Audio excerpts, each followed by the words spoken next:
एक जंगल में एक चुड़ैल रहा करती थी। वो बहुत खतरनाक और खूंखार चुड़ैल थी। वो आते जाते लोगों को अपना शिकार बनाती और उनको अपने बरगद के पेड़ पर ले जाकर मार कर खा जाया करती थी। एक दिन चुड़ैल रूप बदलकर एक सुंदर औरत के रूप में लकड़ी काट रही थी। तभी उसने देखा कि एक मुसाफिर वहाँ से गुजर रहा है। समझ नहीं आ रहा कि ये लकड़ियाँ अपने घर तक लेकर जाऊं तो जाऊं कैसे। ये इतनी सारी है और मैं अकेली क्या करूं? अगर मैंने लकड़ियों को यहाँ छोड़ दिया तो ये रात में खराब हो जाएंगी। बारिश इन लकड़ियों को खराब कर देगी। मुसाफिर उसकी ये बात सुन रहा था। वो उसकी बात सुनकर उसके पास गया। क्या मैं आपकी सहायता कर सकता हूँ? तुम मेरी सहायता करोगे? तुम्हें तो कहीं और जाना होगा ना, तुम लेट हो जाओगे।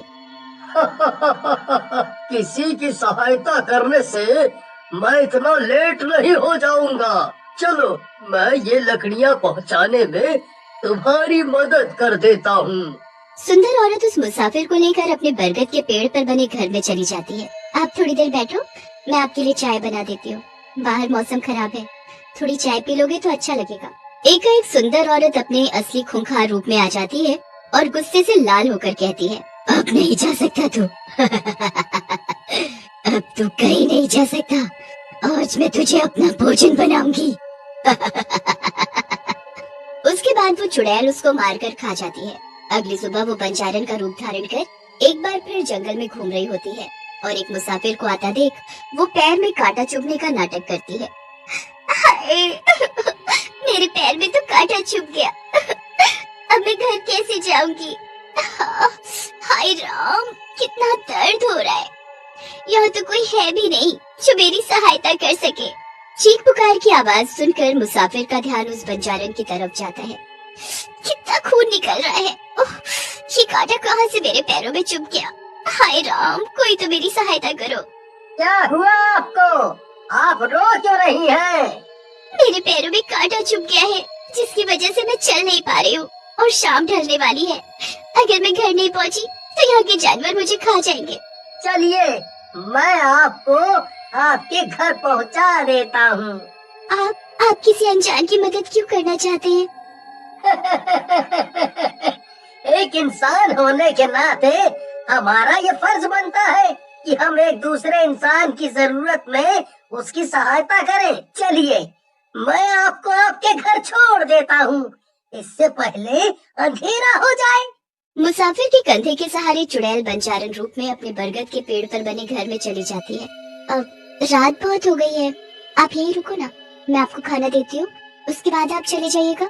नहीं, मैं रात में ही घूमता हूँ, मुझे डर नहीं लगता, मैं चला जाऊंगा, तुम चिंता मत करो। जैसे ही मुसाफिर घर के बाहर जाने लगता है, बंजारन अपने असली चुड़ैल रूप में आ जाती है। चिंता तो अब तेरा परिवार करेगा, क्योंकि आज तू घर नहीं जा पाएगा और आज मैं तुझे अपना भोजन बनाऊंगी। इतना बोलकर चुड़ैल उसको मार देती है। फिर एक दिन किसी दूसरे शहर से पिकनिक मनाने कुछ लोगों का समूह उस जंगल में आता है। उसमें से एक लड़के पर चुड़ैल की नजर पड़ती है और चुड़ैल उसको पसंद करने लगती है। चुड़ैल उसको फंसाने के लिए फिर से अपने नए सुंदर रूप में आती है और वहाँ बनी झील में कूद जाती है। कोई मेरी सहायता करो, मैं डूब रही हूँ, कोई मुझे बचाओ, बचाओ, बचाओ। उसकी पुकार वो लड़का सुन लेता है और उसके पास आकर उसको बचा लेता है। वो लड़का उस सुंदर रूप को देखते ही मोहित हो गया था। भला वो उसकी बात क्यों नहीं मानता? वो लड़का कुछ दिन वहीं रुकता है और चुड़ैल के प्रेम जाल में फंस जाता है। फिर एक दिन, क्या तुम मुझसे शादी करोगी? हाँ, लेकिन मेरी एक शर्त है, तुम्हें मेरे साथ इसी जंगल में इसी पेड़ के ऊपर ही रहना होगा। बोलो, मंजूर है? वो उससे शादी करके जंगल में ही उसके साथ रहने लग जाता है। कुछ समय बाद उनकी एक बेटी हो जाती है। वैसे तो चुड़ैल के पास रूप बदलने की ताकत थी, लेकिन अमावस्या की काली रात को चुड़ैल अपना असली रूप नहीं छुपा पाती थी। एक अमावस्या की रात उसका पति उसे बदलते चुड़ैल रूप में देख लेता है।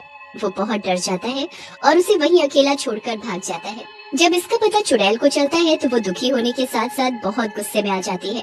पर गुस्सा शांत होते ही उसको अपनी बेटी की याद आती है। वो अपनी बेटी को अपने चुड़ैल होने का राज नहीं बताती है। उसको डर होता है कि उसकी बेटी भी उसे एक दिन ये सच जानकर छोड़ देगी। ये सोचकर वो अपनी बेटी को भी एक आम जिंदगी देती है। वो दोनों बहुत ही खुशी से एक दूसरे के साथ अपना जीवन बसर कर रहे थे। चलो बेटी, हमें गांव जाकर लोगों की सहायता करनी है। हम उनकी सहायता किस प्रकार करेंगे माँ? गांव में पानी की कमी हो गई है, गांव का कुआं सूख चुका है बेटा। हम यहाँ अपने पास के कुएं से पानी भरकर वहाँ तक पहुँचाएंगे, जिससे गांव वाले वो पानी पीकर अपनी प्यास बुझाएं। इतना बोलकर दोनों माँ बेटी गांव की तरफ चली जाती हैं और कुएं से पानी लेकर सबको पानी पिलाती है। बेटी, आज हम लोगों ने एक बहुत ही पुण्य का काम किया है। चलो अब अपने घर चलते हैं और खाना खाकर थोड़ी देर पेड़ के नीचे आराम करते हैं। लेकिन चुड़ैल अच्छा काम कर कर के थक गई थी। उसको अब इंसानों को खाने वाली भूख लगने लगी थी। पेड़ के नीचे लेटे लेटे बेटी बोर हो जाती है और वो अपनी माँ से पूछती है, माँ, कितनी भी किसी की सहायता कर लो, लेकिन अंतिम में हम दो ही बच जाते हैं। क्या आपके पास कोई तरकीब है जिससे हम इस खालीपन को दूर कर सके? बेटी, मुझे बचपन से ही गेम खेलना बहुत पसंद था। मैं अलग अलग तरीके के गेम खेला करती थी और अपने समय में मैं हमेशा उनको जीता भी करती थी, जब बहुत मजा आता था। उसकी बेटी ये बातें बड़े ध्यान से सुन रही होती है और फिर बोलती है, तो माँ, आपको सबसे ज्यादा कौन सी गेम पसंद थी? वैसे तो मुझे सारे ही गेम्स रोचक लगते थे, लेकिन मेरा सबसे पसंदीदा गेम था जो मैंने और मेरी माँ ने खुद बनाया था। तो वो गेम क्या थी माँ? बेटी की बातें सुनकर और उत्साहपन देखकर चुड़ैल के मन में एक तरकीब आई। हम इस पेड़ के पास गोल गोल चक्कर लगाकर लोगों को पकड़ते थे। ये तो बहुत मजेदार गेम है माँ, मुझे भी खेलना है। हाँ बेटी, जरूर, लेकिन एक बात तो मैं तुम्हें बताना ही भूल गई। इस गेम के साथ साथ हम एक गाना भी गाया करते थे। कौन सा गाना माँ? इस पेड़ से बचकर जाओगे कहाँ, यहाँ बचना होगा मुश्किल तेरा। इस पेड़ से बचकर जाओगे कहाँ। फिर वो दोनों ये खेल खेलने लगते हैं। तभी शहर की तरफ से आता हुआ एक राहगीर उनके घर के सामने से जा रहा होता है। वो दोनों माँ बेटी यही गाना गाते हुए उस पेड़ का चक्कर लगा रही थी। ये तुम दोनों क्या कर रही हो? पेड़ के चक्कर क्यों लगा रही हो? और इतना मधुर गाना तुमने कहाँ से सीखा? हम एक गेम खेल रहे हैं, क्योंकि हम दोनों यहाँ अकेले रहते हैं, इसलिए मन बहलाने के लिए हम गाना गाकर खुद को अच्छा महसूस करवाते हैं। ये गेम मेरी माँ ने बनाया है। इस गेम के कुछ नियम है, क्या तुम हमारे साथ खेलना चाहोगे? तुम गेम को अधूरा नहीं छोड़ सकते, और अगर तुम जीते तो तुम्हें खजाने की प्राप्ति होगी, लेकिन अगर तुम हारे तो तुम्हें हम लोगों की इच्छा अनुसार कार्य करना होगा। वे तीनों बरगद के पेड़ के आसपास वही गाना गाते हुए चक्कर काटने लगते हैं, पर लास्ट में राहगीर हार जाता है। चुड़ैल मन ही मन बहुत खुश होती है। बेटी, तुम जरा घर जाओ, मैं इन अंकल को पनिशमेंट देकर आती हूँ। बेटी के जाते ही चुड़ैल खूंखार रूप में आ जाती है। बहुत दिनों बाद आज भूख मिटेगी मेरी। तेरी सजा यही है कि तू मेरा शिकार बने। लाख गिड़गिड़ाने पर भी चुड़ैल उसे नहीं छोड़ती और राहगीर को मारकर खा जाती है। खेल की आड़ में चुड़ैल अब लोगों को रोज फंसाती। गेम के अंत में वो दोनों हमेशा ही जीता करती थी, उनसे जीतने वाला कोई भी नहीं था। ऐसे ही दिन बीतते गए और चुड़ैल अपनी बेटी का इस्तेमाल करके उसकी नजरों में अच्छी और राहगीरों को हराकर उनका नाश्ता करने लगी। सालों बीत गए। अब उसकी बेटी 18 साल की थी। एक रात, आज अमावस्या की वही रात है जिसमें मैं खुद पर चुड़ैल बनने से काबू नहीं कर पाती। आज मेरी बेटी को कहीं पता न चल जाए कि मैं चुड़ैल हूँ। मुझे यहाँ से दूर जाना होगा। अपनी बेटी को किसी भी तरीके से मुझे यहाँ पर अकेला छोड़ना होगा। कुछ ही देर बाद उसकी बेटी अंदर रोते हुए आती है। माँ, देखो न, मुझे ये क्या हो रहा है। मैं बदल रही हूँ, मेरे पैर कैसे हो रहे हैं। क्या हुआ बेटी, क्या हुआ तुमको? तुम रो क्यों रही हो? मैं बदसूरत हो रही हूँ। मुझे समझ नहीं आ रहा मेरे साथ क्या हो रहा है। चुड़ैल माँ सोचती है कि ये तो इंसानी बच्चा है, तो ये चुड़ैल कैसे हो सकती है। फिर उसको याद आता है कि ये तो उसकी बेटी का 18वां जन्मदिन है। वो बहुत घबरा जाती है। फिर वो उसको सच बताने का फैसला करती है। मेरी माँ एक चुड़ैल थी। जैसे ये बात गांव वालों को पता चली, उन्होंने मेरी माँ को जिंदा जला दिया। पर मैं इंसानी बच्ची थी, लेकिन गांव वालों को लगा कि मैं भी एक चुड़ैल हूँ, तो उन्होंने मुझे इस पेड़ पर लटका दिया और भूख प्यास के कारण मेरी मृत्यु हो गई। मेरी आत्मा यहीं भटकने लगी, पर क्योंकि मेरी माँ चुड़ैल थी, उस कारणवश मेरी आत्मा में ये ताकत आई कि मैं भी चुड़ैल बन सकूं, और अपनी माँ का बदला लेने के लिए मैं एक खूंखार चुड़ैल बन गई। अब अगर तुम चाहती हो तो तुम एक चुड़ैल की तरह जीवन व्यतीत कर सकती हो, वरना तुम फ्री हो यहाँ से जाने के लिए, क्योंकि तुम्हें बरगद के पेड़ पर रहने की कोई जरूरत नहीं है। नहीं माँ, मैं तुम्हें छोड़कर कहीं नहीं जाऊंगी, पर तुम वादा करो कि आज के बाद तुम भी एक आम जिंदगी जियोगी और हम इन जंगलों से कहीं दूर जाकर एक तरीके से जीवन शुरू करेंगे। फिर चुड़ैल और उसकी बेटी उस जंगल को छोड़कर दूर पहाड़ी में बस जाते हैं और एक नया जीवन शुरू करते हैं। कड़ाती खून जमाने वाली ठंड पड़ रही थी। जंगल की झाड़ियों से घिरा हुआ डाक बंगला काफी दिन में जितना सुंदर दिखता था, उतना ही इस रात के कोहरे में भयंकर नजर आ रहा था। डाक बंगला या यूं कह लीजिए सरकारी गेस्ट हाउस, जहां सरकारी कर्मचारी, नौकरशाह और मंत्री लोग रुक सकते हैं। उस रात मनमोहन अपनी बीवी अनु, बेटे रवि और बेटी जीविका के साथ वहां रुकने आया होता है। वो एक आम आदमी होता है, इसलिए भुगतान भरकर वो वहाँ ठहरता है। अब कोई गेस्ट हाउस नजर ही नहीं आ रहा मुझे, इसीलिए यहाँ आना पड़ा। माफ करना रवि बेटा। क्या पापा अभी, ये डाक बंगला कितना खौफनाक नजर आ रहा है, इसमें हम अगले 2 दिन कैसे बिताएंगे? रवि बेटा, कॉलेज का लास्ट ईयर चल रहा है तुम्हारा, इतने बड़े हो गए हो फिर भी इतना डरते हो। अब हम भी क्या करें, अगले 2 दिनों तक इस गांव से बाहर मौसम खराब होने की आशंका है और साथ ही भूकंप आने की भी। अरे मेरे डरपोक भाई, तुम कब सुधरोगे? अरे उल्टा इस डाक बंगले की खूबसूरती को देखो ना, यहाँ की शांति में कितना सुकून है। उफ। चुप रहो जीविका। वो चारों अपने अपने कमरों में आराम करने चले जाते हैं। रवि और जीविका एक कमरे में सोते हैं और मनमोहन और अनु एक कमरे में। जब जीविका आराम कर रही होती है तभी अचानक से रवि को बाहर से किसी के हंसने की आवाज आती है।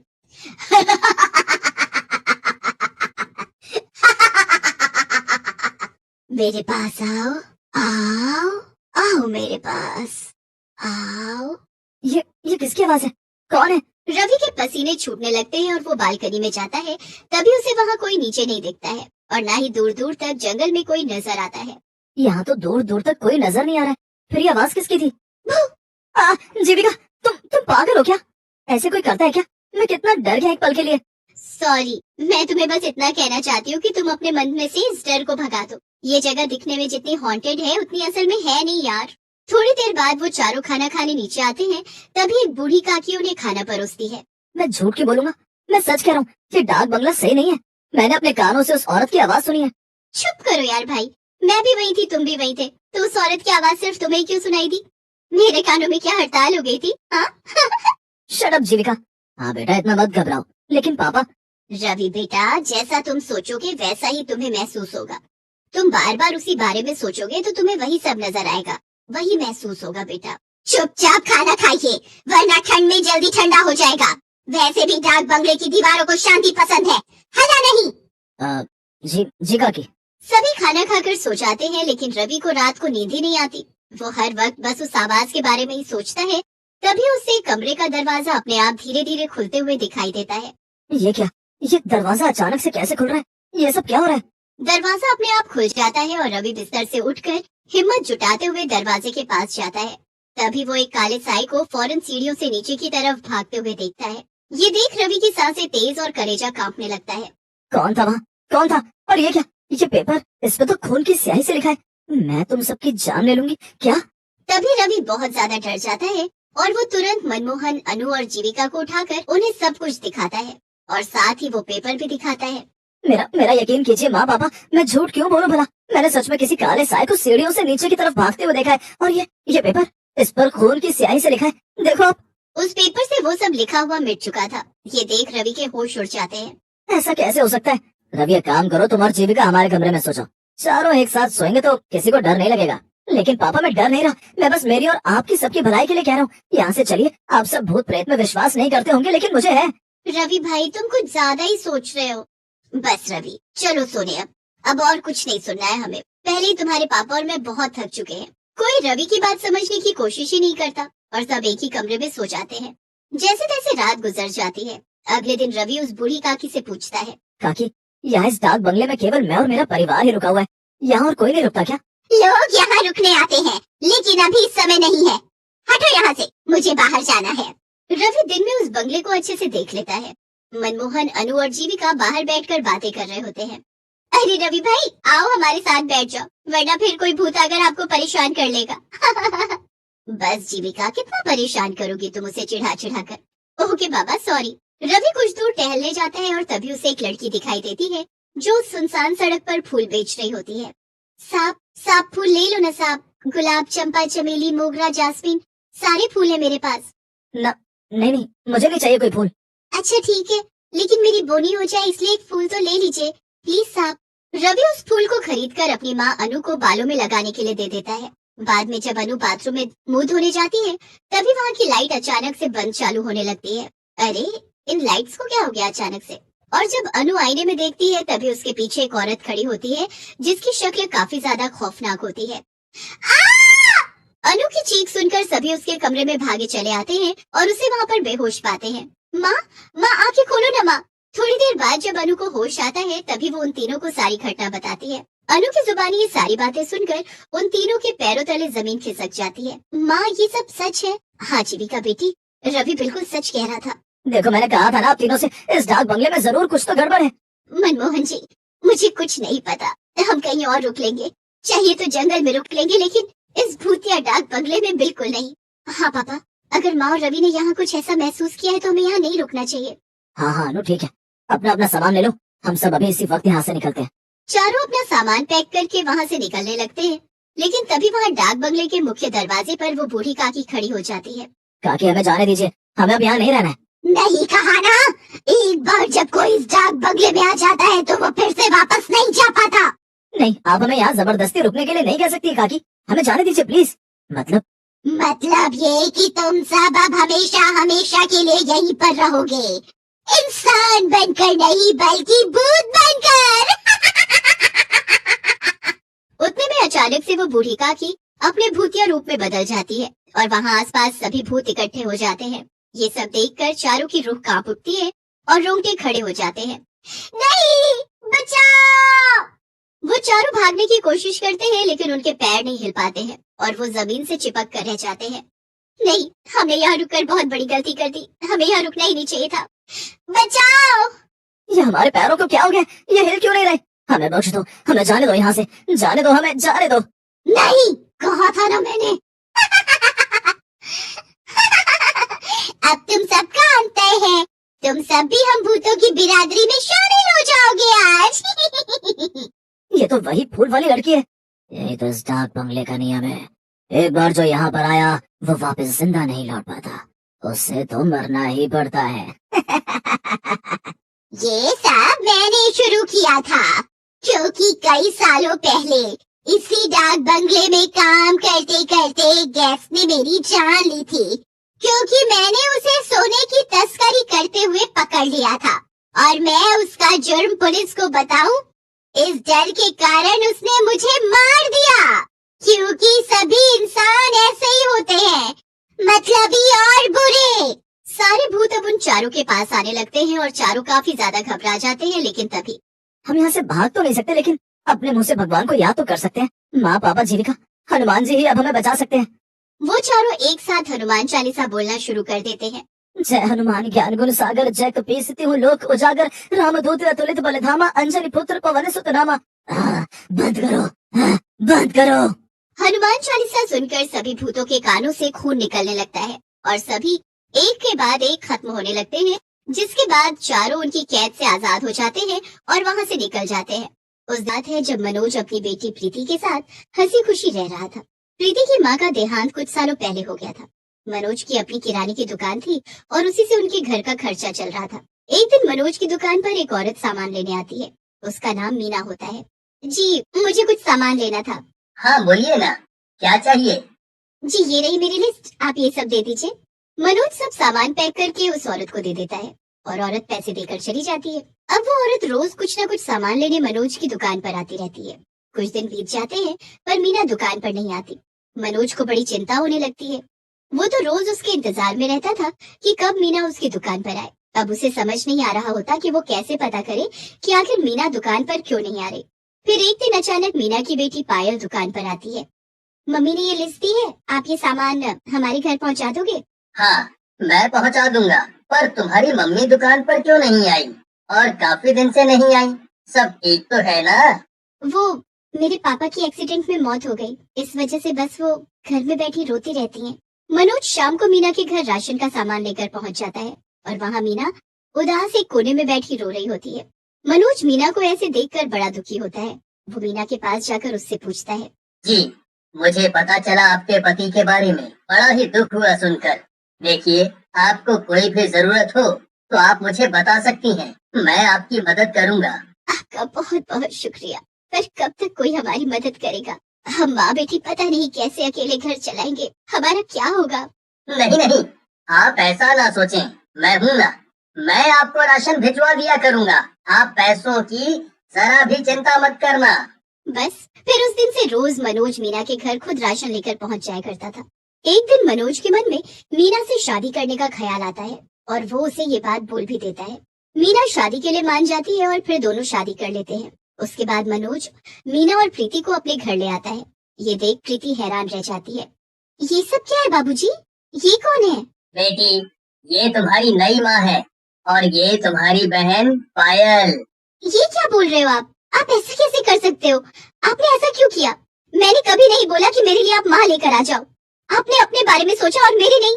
मुझे ये शादी और ये लोग जरा भी मंजूर नहीं है। ये तो गुस्सा हो गई है। मेरा कमरा कौन सा है बाबूजी? देखो, इस घर में 2 ही कमरे हैं, तो तुम प्रीति के कमरे में ही रहोगी।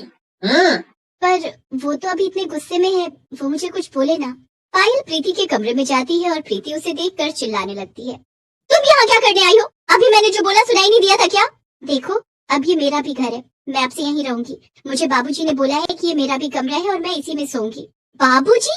तुमने तो हद ही कर दी। मेरे बाबूजी को एक दिन में अपना बाबूजी बना लिया। बड़ी तेज निकली तुम तो, शाबाश। दोनों सौतेली बहनों में हमेशा लड़ाई होती रहती है। पायल तो हमेशा प्रीति से अच्छे से बात करने की कोशिश करती है, पर प्रीति हमेशा पायल से नफरत करती है। प्रीति हमेशा पायल को इतना परेशान करती है कि वो उसका कमरा छोड़कर भाग जाए। एक दिन की बात है, जब मनोज के दोस्त के बेटे की शादी होती है। मनोज और मीना शादी में चले जाते हैं और दोनों बहनें अकेली घर में रह जाती हैं। प्रीति को बड़ा ही गुस्सा आ रहा होता है। वो सोचती है कि कैसे भी करके आज वो पायल का खेल ही खत्म कर दे। वो कुछ तरकीब सोचती है। पायल अपने कमरे में होती है कि तभी प्रीति रसोई में मिट्टी का तेल फैला देती है। उसके बाद वो घर की लाइट भी बंद कर देती है। अरे, ये लाइट कैसे चली गई? हाँ, चलो कोई नहीं, रसोई से मोमबत्ती जलाकर ले आती हूँ। पायल रसोई में जाकर जैसे ही माचिस की तीली जलाती है, वैसे ही आसपास आग लग जाती है। पायल उसमें जलने लगती है। दूसरी तरफ प्रीति बड़ी खुश हो रही होती है कि अब पायल का खेल खत्म। वो चुपचाप घर से बाहर भागती है, पर मनोज दरवाजा बाहर से बंद करके गया होता है। प्रीति घबरा जाती है। पूरा घर आग पकड़ लेता है। दरवाजा खुलने का नाम ही नहीं लेता। एक तरफ प्रीति और एक तरफ पायल दोनों आग की चपेट में आ चुके होते हैं। दोनों बुरी तरह से चिल्लाते रह जाते हैं, पर कोई उनको बचाने वाला नहीं होता। दोनों बुरी तरह जलकर मर जाती हैं। जब मनोज और मीना घर आते हैं, तो लोग घर की आग तो बुझा चुके होते हैं, पर प्रीति और पायल को बचा नहीं पाते। मनोज और मीना बहुत रोते हैं और उनको समझ ही नहीं आता कि आखिर घर में आग लगी कैसे। पर उनकी बेटियां चुड़ैल बन जाती हैं। प्रीति, तू चुड़ैल तो मुझे तुझको बनाना था, पर बाबूजी की वजह से मैं फंस गई। वरना आज तू चुड़ैल होती और घर में मैं मजे से रहती। क्या मतलब है तेरा? क्या घर में जो आग लगी उसमें तेरा हाथ था? अब तो तू मेरा क्या ही बिगाड़ सकती है, तो बता ही देती हूँ। हाँ, मैंने घर में मिट्टी का तेल फैलाया और लाइट बंद की, पर दरवाजा बाहर से बंद होने के कारण मैं बाहर नहीं जा पाई और तेरे साथ ही फंस गई। दूसरे का बुरा करेगी तो खुद के साथ भी बुरा ही होगा। अब तूने मेरे साथ ऐसा करके क्या हासिल कर लिया? मैं तो मरी ही, पर तू भी मेरे साथ मर गई ना। पता नहीं तुझे मुझसे क्या दुश्मनी थी जो तू इस हद तक गिर गई। दुश्मनी तो मुझे तुझसे आज भी है, तुझसे क्या तेरी माँ से भी है। पर मैं तेरी माँ को परेशान करती तो बाबूजी उसकी बात को सच ही मानते। तेरी बात तो हमेशा मैं झूठी साबित कर ही देती थी। मरने के बाद भी दोनों सौतेली चुड़ैल बहनों की लड़ाई खत्म नहीं होती। प्रीति पायल को मारने के बाद अब उसकी माँ को मारने का सोचती है। रात को जब मीना अपने कमरे में सो रही होती है, तब प्रीति चुपके से उसके कमरे में जाती है। वो इधर उधर देखती है कि कैसे वो मीना को मार डाले। फिर उसकी नजर ऊपर पंखे पर जाती है। इसके ऊपर ये पंखा गिरा देती हूँ, ये मर भी जाएगी और किसी को पता भी नहीं चलेगा। प्रीति पंखे की तरफ देखती रहती है। पंखा जोर जोर से घूमने लगता है और बस खुलकर नीचे गिरने ही वाला होता है कि वहाँ पायल आ जाती है और अपनी माँ को मरने से बचाती है। ये तूने अच्छा नहीं किया समझी। आज तूने अपनी माँ को बचा लिया, पर कब तक बचाएगी?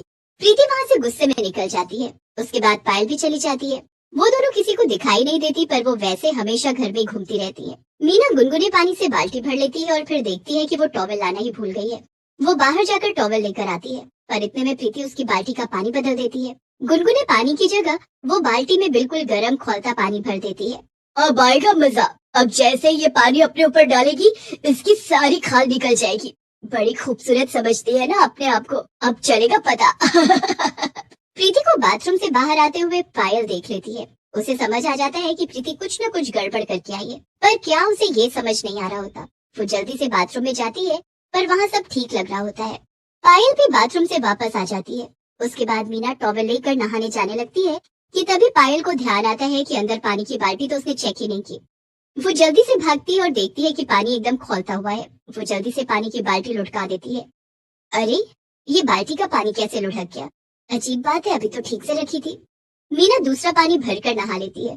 पायल गुस्से में प्रीति के पास जाती है और उस पर चिल्लाती है, आखिर क्या परेशानी है तुम्हें? तुम क्यों माँ और बाबूजी को चैन से नहीं रहने देती? मैंने तो अपने बाबूजी के साथ कुछ किया ही नहीं। मुझे तो तुम्हारी माँ से दिक्कत है। मैं तो तुम्हारी माँ को मारना चाहती हूँ। उससे क्या मिल जाएगा तुमको? एक बात बताओ, तुम्हारे बाबूजी और मेरी माँ अकेले थे उन्होंने शादी करके कोई गलती तो नहीं की, आखिर उनको भी कोई सहारा चाहिए था। अगर हमारी शादी हो जाती तो किसके सहारे रहते वो दोनों। अभी भी प्रीति अपनी हरकतों से बाजी आने को तैयार नहीं होती। एक दिन मनोज कुछ काम से बाहर जा रहा होता है। मीना अपने लिए खाना बनाती है, पर चुपके से प्रीति उसमें जहर मिला देती है। वो बड़ी खुश होती है कि आज मीना का आखिरी दिन है।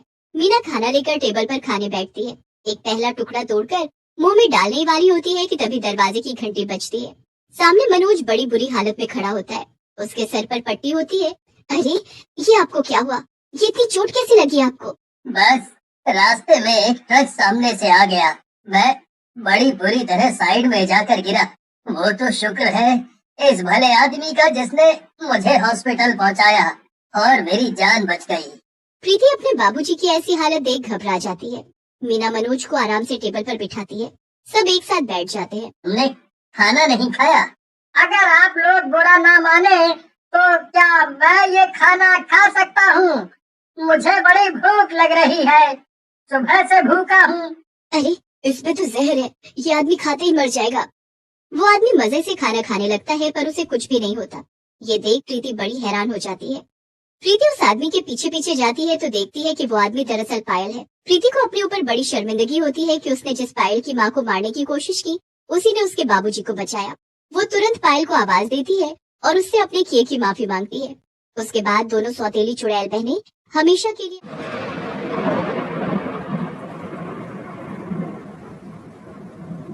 हल्की सी बरसात को अपने चेहरे पे झेलते गाड़ी चलाते हुए उसने कहा, सच यार, क्या रिसेप्शन था। हाँ ना, उस दुल्हन का ड्रेस देखा, 70,000 का था। होगा भी, पर दुल्हन से ज्यादा उसकी माँ सर धज के आई थी। बहुत खर्चा हुआ होगा ना। जिंदगी में शादी भी एक ही बार होती है। हाँ यार। रात के करीब 10:30-11 बजे एक टू व्हीलर शहर के बीच सामान्य स्पीड पर आगे बढ़ रही थी। दोनों गाड़ी पे बातें करने में मग्न थे। बड़े शहरों में वैसे दिन क्या रात क्या सब समान होता है, इसलिए रास्ते में थोड़ी बहुत ट्रैफिक थी। और तभी उनकी गाड़ी एक सुनसान सड़क पर आई। खुशबू, जरा गाड़ी रोकना। क्या हुआ? प्लीज रोकना यार, एक काम याद आ गया। खुशबू ने स्पीड कम करते हुए रास्ते के बाजू में गाड़ी रोक दी। मनीषा गाड़ी से नीचे उतर गई। सिर्फ 5 मिनट, पापा की दवाई लेनी है। खुशबू ने पीछे देखा तो कुछ ही दूरी पर, यानी कि लगभग 50 कदमों की दूरी पर एक मेडिकल स्टोर था। मेडिकल के बाहर थोड़ी भीड़ थी क्योंकि आसपास का कोई और मेडिकल खुला नहीं था। तो खुशबू को ये समझ आया कि थोड़ी देर हो जाएगी, तो उसने अपनी विनती भरी स्वर में कहा, हाँ, पर थोड़ा जल्दी, वरना घर वाले गुस्सा होंगे। पहले ही बहुत देर हो गई है और ये रास्ता भी थोड़ा डरावना है। डर? और तुझे? तू कब से डरने लगी खुशबू? हंसते हुए मनीषा ने कहा, और वो मेडिकल की ओर जाने लगी। खुशबू की नजर अब आजू बाजू घूमने लगी। उसकी बाईं और 8-10 फीट की ही दूरी पर एक विशाल इमली का पेड़ था और उसी के पीछे 15-20 फीट ऊंची पत्थर की एक दीवार थी। अपने आजू बाजू देखते हुए खुशबू खुद से ही बुदबुदाई, मुझे नहीं लगता डर, पर अंधेरा भी बहुत है ना। डर तो लगेगा। तभी एक भारी सी आवाज आई और वो चौंक गई, पर उसी पल अपने आप को संभालते हुए उसने पीछे मुड़ के देखा। लगभग 25 की उम्र वाला एक जवान लड़का उस पेड़ के नीचे खड़ा था। पीछे से आने वाली गाड़ी की रोशनी में उसने देखा कि उसका रंग सांवला, हल्की सी दाढ़ी, चश्मा, white shirt and blue jeans में था वो। खुशबू ने उस लड़के को नजरअंदाज किया और मेडिकल के पास खड़ी अपने दोस्त को देखने लगी। तभी उस जवान लड़के ने फिर से कहा, हम चाहे 4 लोगों में कितना भी साहसी बने, पर हमारे साहस का असली इम्तिहान ऐसे अनजान सुनसान जगह पे फैला हुआ अंधेरा लेता है। खुशबू चुपचाप खड़ी रही और उस लड़के ने फिर से कहा, डर लग रहा है ना मुझसे, पर डरो मत, मैं भूत नहीं हूँ। एक्सक्यूज मी, मुझे भूत प्रेत पर विश्वास नहीं है और मैं अनजान लोगों से बात नहीं करती। गुस्से गुस्से में उसने अपना मोबाइल निकाला और मेडिकल में खड़ी मनीषा को कॉल किया। और कितनी देर लगेगी? बस 5 मिनट। फोन रख के वो उस लड़के को ढूंढने लगी, पर वो कहीं नजर नहीं आया और वो अपने आप से बोली, स्टूपिड इडियट। मुझे बुलाया आपने? उस लड़के की आवाज आई और वो एक बार फिर से चौंक गई। उसने मुड़ के देखा तो वो लड़का वहीं खड़ा था। नहीं। उसकी आवाज में डर था। डर गए क्या आप? मुझे भूत समझकर आप तो चौंक गए। देखिए, मुझे इन फालतू बातों पर विश्वास नहीं है। कुछ भी कहो, पर आप डर गए क्योंकि अब तक 10 बार आपने मेरे पैरों को देखा है, मैंने नोटिस किया। उसकी बात सुनकर खुशबू चौंक गई। नहीं तो आपको क्या लगता है जो दिखता है वही सच होता है?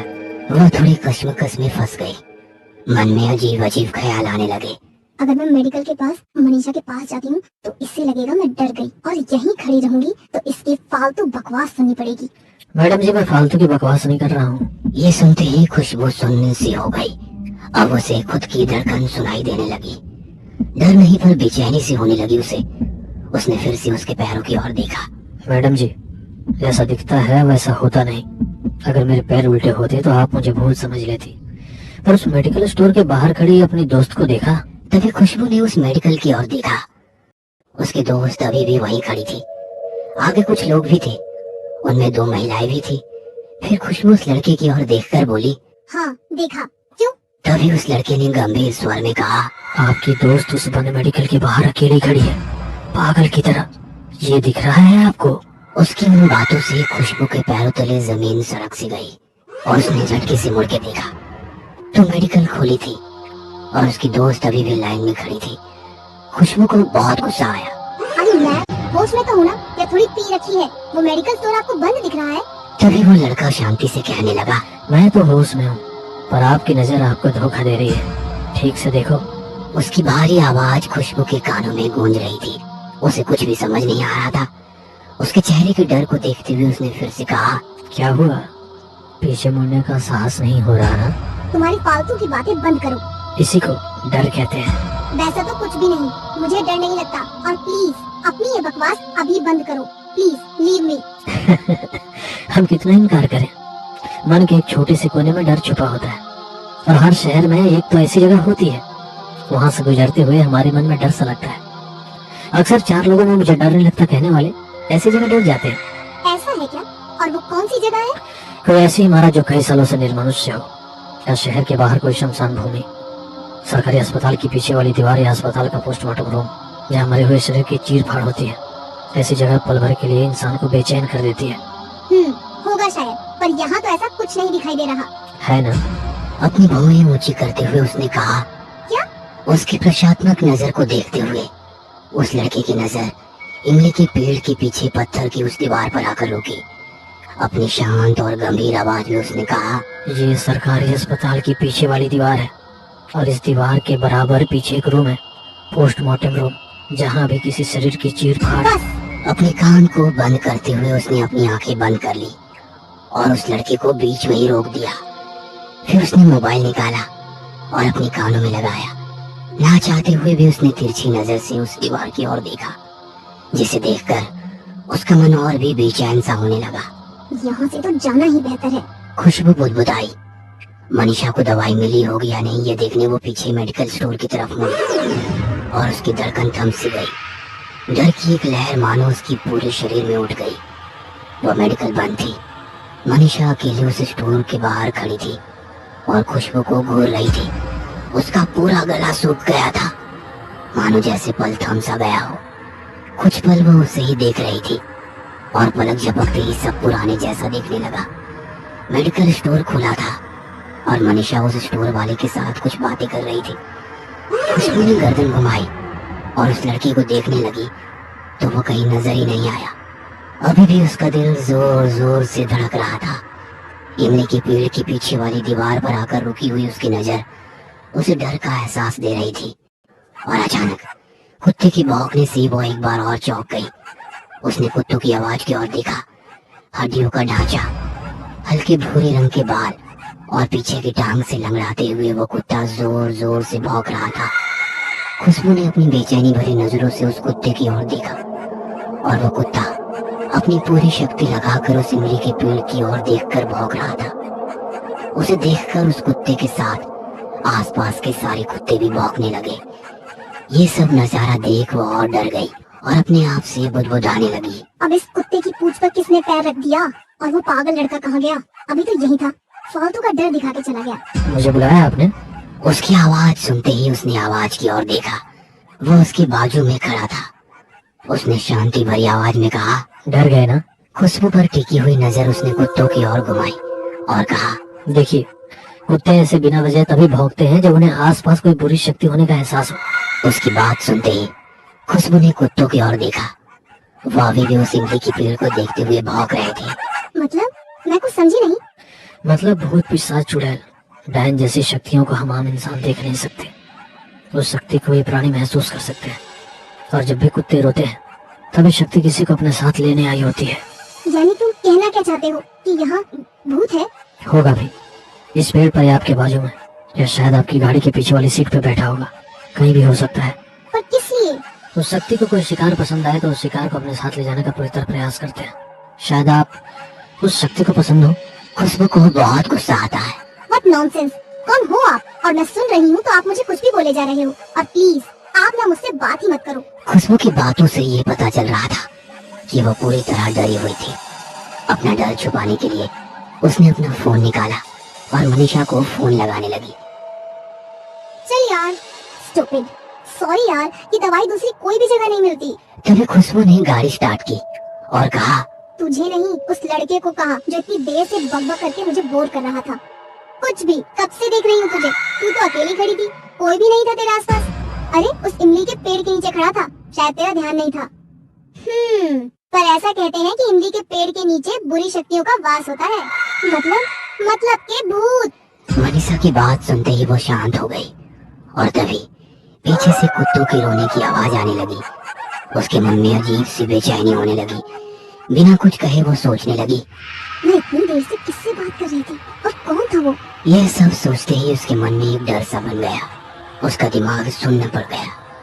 उसे कुछ समझ नहीं आ रहा था कि ये सब क्या हो रहा है। वो बिना कुछ कहे गाड़ी चला रही थी और अचानक मोबाइल की रिंग बजी।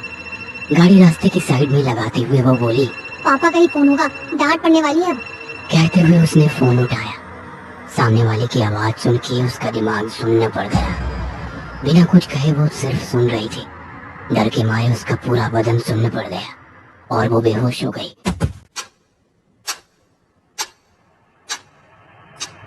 दूसरे दिन रात 10 बजे। अजी सुनिए, खुशबू को होश आ गया है। आवाज सुनते ही डॉक्टर और उसके पापा दौड़ते हुए आ गए। बेटा, अब कैसा लग रहा है और कल रात क्या हुआ था, कुछ याद है? उसने आंखें खोली तो वो अस्पताल में थी। खुशबू अभी भी उस हादसे से उभरी नहीं थी।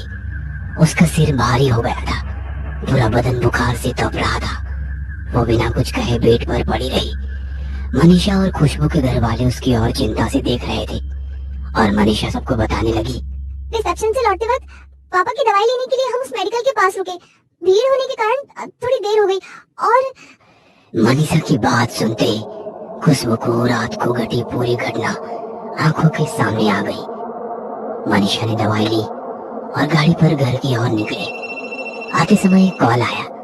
गाड़ी रास्ते के बाजू में रोककर कॉल उठाया। लगा कि पापा का कॉल होगा, पर फोन पे मनीषा गुस्से से चिल्ला रही थी, कहाँ है तू? मुझे मेडिकल में अकेला छोड़कर कहाँ चली गई तू? कितनी देर से तेरे लिए रुकी थी, आखिरकार मैं ऑटो से घर आ गई। 2 घंटे हो गए, तुझे सब ढूंढ रहे हैं और तू फोन क्यों नहीं उठा रही है? फोन पर मनीषा की बात सुन के मेरा दिमाग सुन पड़ गया। फिर गाड़ी पे पीछे कौन बैठा था? उसकी डरी हुई बेचैन नजर आजू बाजू घूम रही थी। उसने गाड़ी घुमाई और वापस इमली के पेड़ के पास आकर रुकी। पीछे मेडिकल बंद था और वो कुत्ते अब खुशबू को देखकर रोने लगे थे। पूरा शरीर अब कांप रहा था। तभी उसे वो लड़का याद आया। यही कहीं होगा वो। फिर उसे कुछ सुनाई दिया। शिकार पसंद आया। दिल की धड़कनें जैसे रुक सी गई। ना चाहते हुए उसने आवाज की ओर देखा तो वो लड़का वहीं दीवार के पास खड़ा था। खुशबू आंखें फाड़ फाड़ के उसे देख रही थी। खुशबू को देख के वो अजीब सा हंसने लगा और दूसरे ही पल वो उस दीवार के आर पार चला गया। यह देखकर उसे चक्कर सा आ गया और वो बेहोश हो गई। उसे सब याद था, पर वो बताती तो किसी और कैसे। बहुत रात हो गई। खुशबू की माँ उसके साथ अस्पताल में ही रुक गई। बाकी सब लोग घर चले गए। डॉक्टर की दी हुई दवाई खाकर खुशबू बेड पर लेट गई। दवाई की वजह से उसे नींद कब लगी ये उसे पता ही नहीं चला, पर आधी रात में माँ माँ चिल्लाते हुए वो चौंक कर उठ गई। पूरा बदन पसीने से लथपथ था। दिल की धड़कन बढ़ी हुई थी। उसने देखा कि माँ बाजू में ही सोई हुई थी। कुछ देर वो वैसे ही लेटकर छत को देखती रही। तभी अचानक खट करके आवाज आई और उसने पास ही में खुली खिड़की की ओर देखा। वो उठकर खिड़की के पास चली गई।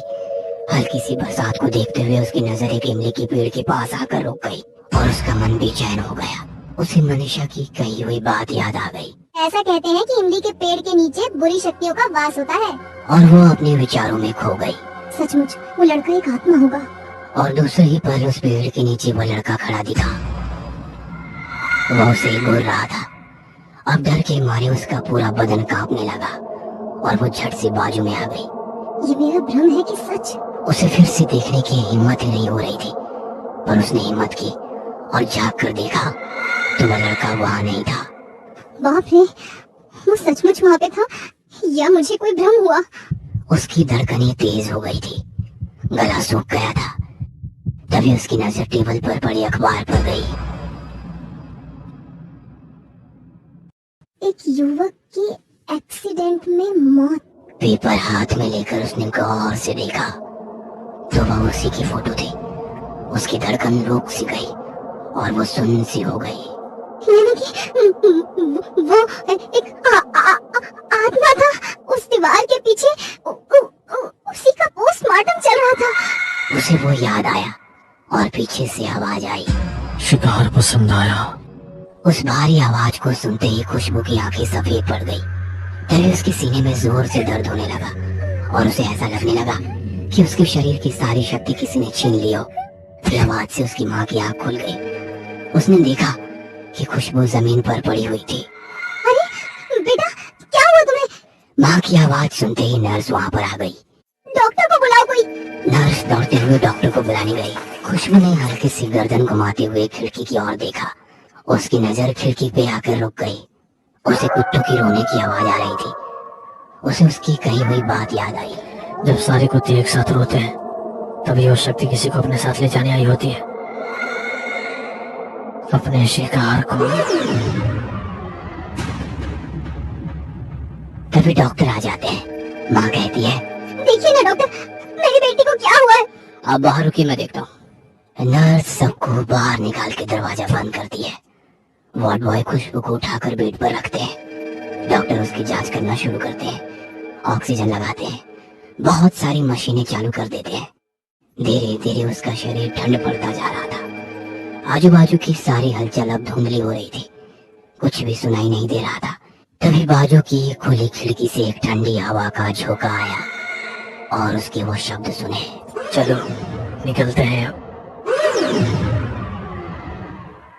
और कुछ देर बाद, आई एम सॉरी मैडम, संभालिए अपने आप को।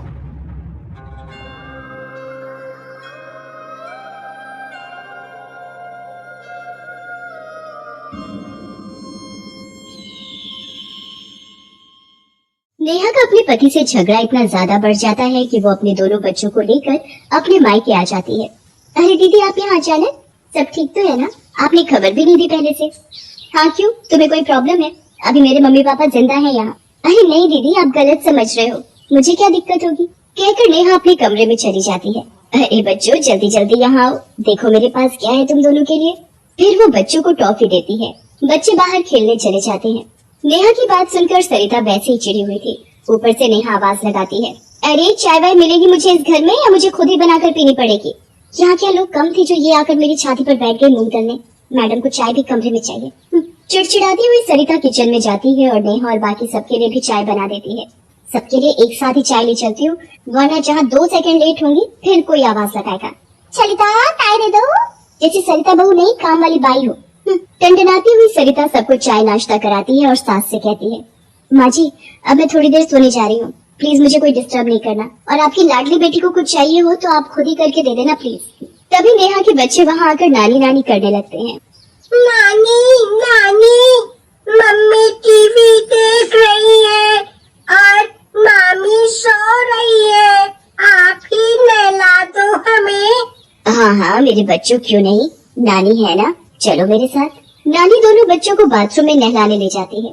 तभी अचानक नानी का पैर फिसलता है और वो सर के बल वहीं फर्श पे गिर पड़ती है। सर में गहरी चोट लगने की वजह से उसकी मौत हो जाती है और वो चुड़ैल बन जाती है। चुड़ैल बनकर भी वो उन दोनों बच्चों को नहलाने लगती है। बड़ी देर हो गई, ये बच्चे कहाँ निकल गए?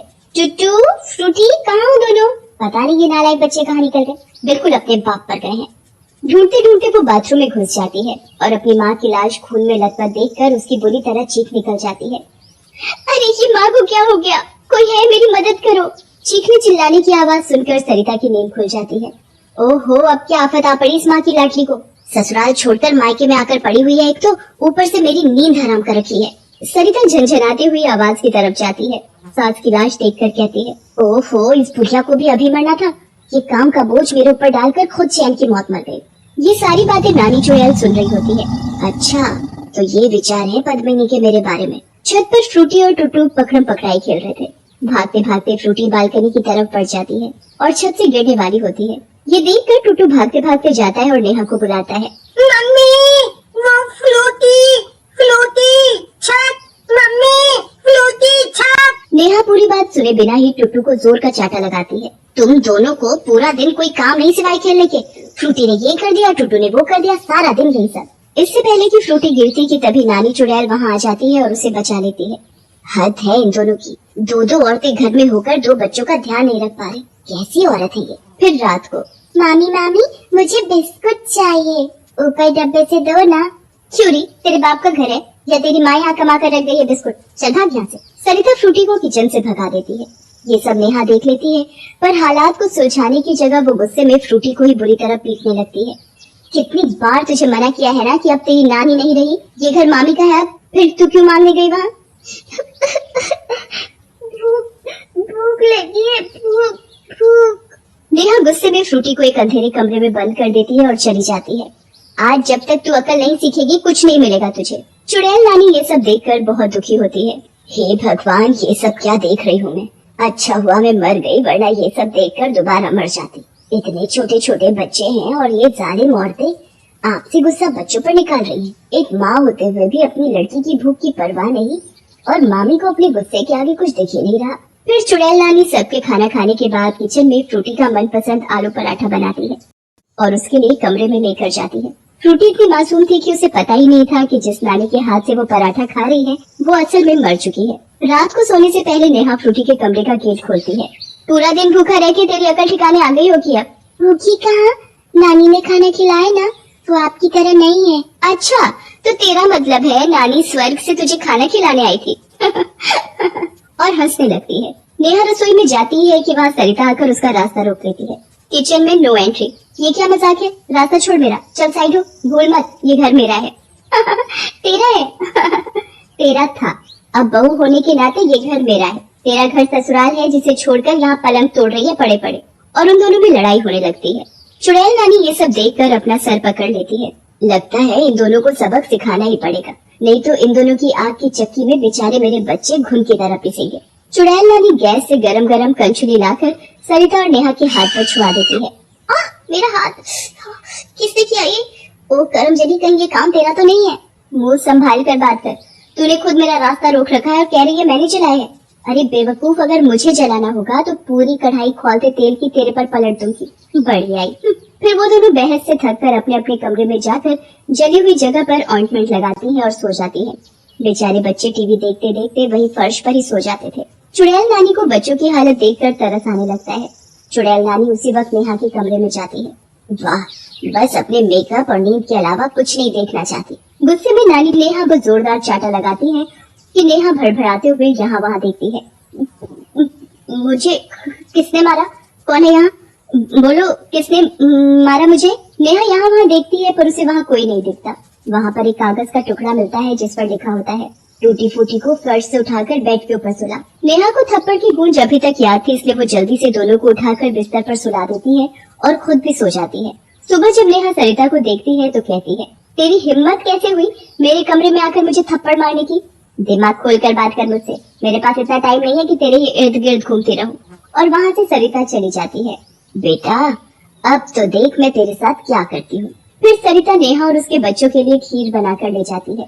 टूटी फ्रूटी, इधर आओ, देखो मैं क्या लाई हूँ, गर्मा गर्म खीर, आओ। नेहा जैसे ही मुंह में खीर का एक चम्मच डालती है तुरंत थूक देती है। छी, खीर में नमक, वो भी इतना। ये सुनकर चुड़ैल नानी बच्चों की खीर की कटोरी हाथ मारकर गिरा देती है। कितने बदतमीज हो, सारी खीर गिरा दी। ये सुनकर चुड़ैल नानी और गुस्से में आ जाती है और एक डंडा उठाकर लाती है और डांटेगी मेरे बच्चे को। चल डांट ना। सरिता को डंडे की मार तो महसूस हो रही थी, पर कोई दिखाई नहीं दे रहा था। कौन है? कौन है? सामने आओ मेरे। कौन है? पर चुड़ैल नानी रुकने का नाम ही नहीं ले रही थी। वो सरिता को तबीयत से कूटती है। नेहा ये सब देखकर सोच में पड़ जाती है, फिर बच्चों को लेकर कमरे में चली जाती है। यहाँ चुड़ैल नानी परेशान हो रही होती है। आज तो मैं समय पर आ गई तो बच्चे बच गए, पर हर बार ऐसा होगा तो बच्चों की रखवाली करना मुश्किल हो जाएगा। मुझे ही अब कुछ करना पड़ेगा। फिर चुड़ैल नानी नेहा के पति के घर जाती है। बेटा सुनो। कौन है? कौन है वहाँ? सामने आओ मेरे। बेटा मैं हूँ, नेहा की माँ। फिर वो मुंदीर को सारी कहानी सुनाती है। अपने बच्चों की ऐसी हालत सुनकर उसकी आंखों में आंसू आ जाते हैं। बेटा वहाँ ना उनकी माँ उनका ध्यान रखती है, और सरिता का स्वभाव तो तुम्हें पता ही है। बस माँ जी, मैं समझ चुका हूँ कि मुझे क्या करना है। फिर अगले दिन मुंदीर बच्चों को लेने पहुँच जाता है। चूचू, फ्रूटी। पापा पापा पापा पापा। चलो बच्चों, पापा के साथ अपने घर चलो, पापा आपको लेने आए हैं। तभी नेहा वहाँ आती है। जी मैं भी आपके साथ चलना चाहती हूँ, मुझे भी ले चलिए और मुझे माफ कर दीजिए। बेटी का घर फिर से बसते देख चुड़ैल नानी खुश हो जाती है। नेहा के जाने से अब सरिता भी ढंग से रहने लगती है। अब चुड़ैल नानी कभी कभी बच्चों से मिलने चली जाया करती थी।